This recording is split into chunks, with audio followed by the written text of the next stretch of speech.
আপনি বাসর রাতে এরকম হাত মোজা পা মোজা নেকাব পরে বোরকা পরে বসেছেন কেন? হ্যাঁ, আসলে আজকে সারাদিনই তো বাসায় অনেক মানুষ ছিল, আর আমি মানুষের সামনে সবসময় পর্দা করেই চলি, তাই জন্যই এইসব পড়া। আর এখানে এসেও তো অনেক মানুষ ছিল, আমি সময় পাইনি এই হিজাব হাত মোজা খোলা।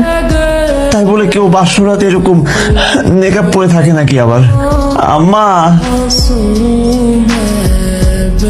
বিয়ার পরে দেখি মাইয়া বোরকা পরে।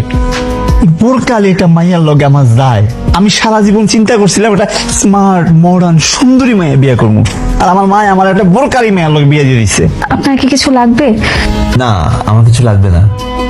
আচ্ছা, আমাদের তো হুট করে বিয়েটা হলো, এরপর থেকে তুমি বাসায় আর কোথাও যাওনি। চলো আমরা আজকে বাইরে ঘুরে আসি, কিছু খেয়ে আসি।